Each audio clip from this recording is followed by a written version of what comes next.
Black hole की last video में हमने बात की थी कि अगर ब्लैक होल अर्थ को पुल कर लेगा तो क्या होगा। और आज की इस वीडियो में हम बात करने वाले हैं कि अगर हम ब्लैक होल में एंटर कर गए तो क्या होगा। सबसे पहले अगर आपको ये मौका मिल जाए कि आप एक ब्लैक होल के बिल्कुल करीब जा सकें तो आप क्या करेंगे। क्या होगा अगर इंसान यकीनन एक ब्लैक होल के अंदर चला जाए। क्या वो ज़िंदा रहेगा या फिर उसका वजूद ही ख़त्म हो जाएगा। इस वीडियो में हम एक पूरी कहानी सुनाएंगे, एक सफ़र जो शुरू होता है ज़मीन से और ख़त्म होता है अनजानी अंधेरों में, जहाँ स्पेस का हर कानून टूट जाता है। So welcome to the scariest journey of the universe. सबसे पहला सवाल, ब्लैक होल क्या होते हैं। देखिए, ब्लैक होल्स असल में स्पेस के वो हिस्सों को कहते हैं जहाँ मैटर इतना ज़्यादा कंप्रेस हो जाता है कि ग्रेविटी बेइंतहा स्ट्रांग हो जाती है, यानी इतनी स्ट्रांग कि लाइट भी एस्केप नहीं कर सकती। ब्लैक होल में एक टीस्पून मटेरियल का वेट बिलियन टन्स होता है। So imagine, supermassive black holes galaxies के सेंटर में होते हैं, जैसे मिल्की वे के सेंटर में सेजिटेरियस A+। उनकी कैटेगरीज होती हैं stellar black holes, intermediate black holes and supermassive black holes. और इन कैटेगरीज के बारे में मैंने लास्ट वीडियो में एक्सप्लेन कर दिया था। सो अब हर एक इंसान को अपनी ग्रेविटी के अंदर खींच सकता है ये ब्लैक होल, मगर अंदर जाने का मतलब हमेशा मौत नहीं होती। यही ट्विस्ट हम आगे समझेंगे। So let's the journey begin now. आप एक फ्यूचरिस्टिक स्पेसशिप में हैं जिसको नासा और स्पेस एक्स ने मिलकर बनाया है, और आपका मिशन है कि सेजिटेरियस A+ के करीब जाकर डेटा कलेक्ट करना। जैसे जैसे आप ब्लैक होल के करीब जाते हो, स्टार्स स्ट्रेच दिखने लगते हैं, लाइट डिस्टॉर्ट होना शुरू हो जाती है, आपके पीछे का स्पेस रेड हॉट ग्लो करता है, फ्रंट व्यू पिच ब्लैक हो जाता है। यहाँ तक सब ठीक है, मगर असली कहानी अब शुरू होती है। सबसे पहले टाइम डायलेशन। ब्लैक होल के करीब टाइम रुक जाता है। आइंस्टाइन के मुताबिक जितनी स्ट्रॉन्ग ग्रेविटी उतना स्लो टाइम, यानी अगर आपकी दोस्त ज़मीन पर बैठे हैं उनके लिए 10 साल गुजरेंगे, मगर आपके लिए शायद सिर्फ 10 मिनट या उससे भी कम।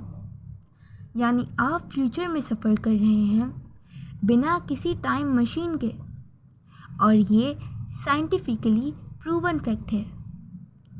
अब बारी है स्पैगेटिफिकेशन की। अजीब है ना? लेकिन अगर आप ब्लैक होल के बिल्कुल एज पे, जिसे इवेंट हॉरिजॉन कहते हैं, अप्रोच करते हो, आपका बॉडी स्ट्रेच होना शुरू होता है, लिटरली स्पैगेटी की तरह। फीट पे ग्रेविटेशनल पुल ज़्यादा होती है, हेड पे कम।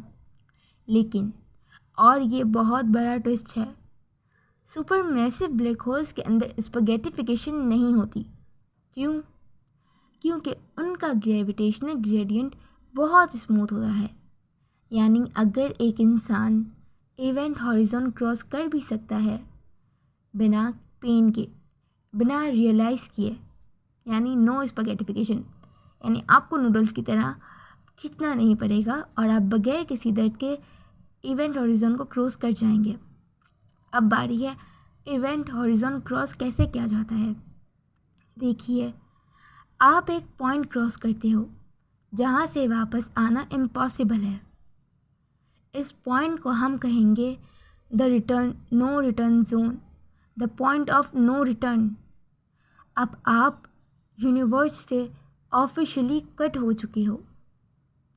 आपका स्पेसशिप परफेक्ट डार्कनेस में चला जाता है, सिग्नल ख़त्म हो जाते हैं और यूनिवर्स से आपका कनेक्शन हमेशा के लिए कट हो जाता है।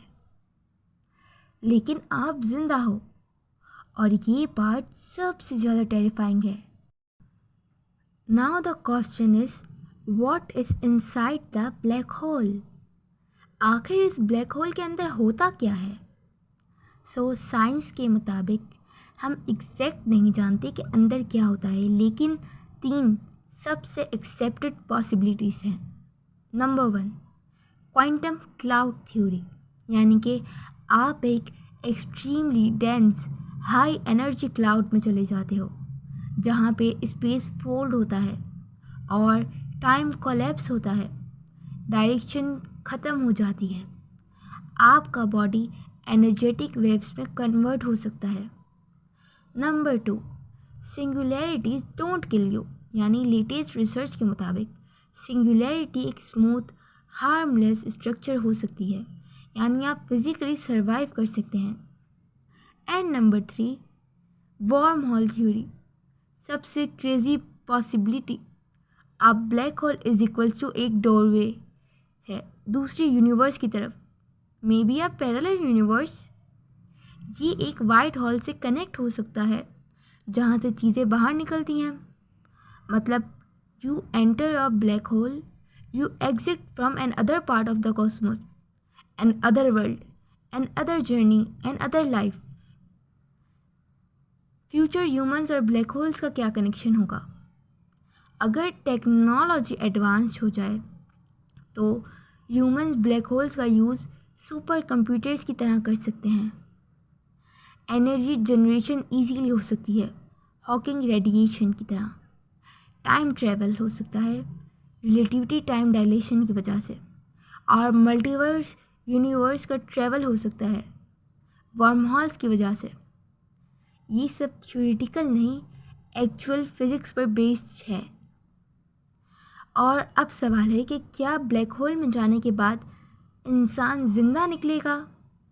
सो पॉसिबिलिटीज़ हैं कि आप अलाइव रह सकते हो, या फिर आप क्वांटम फॉर्म में कन्वर्ट हो सकते हो, आप किसी और जगह रीअपीयर हो सकते हो, या फिर आप परमानेंटली लॉस्ट हो जाओगे पर एनर्जी फॉर्म में एग्जिस्ट करते रहोगे। अगर ब्लैक होल यूनिवर्स के मोस्ट टेरिफाइंग मॉन्स्टर्स हैं तो शायद हम इंसान उन मॉन्स्टर्स के अंदर एक नई दुनिया ढूंढ लें।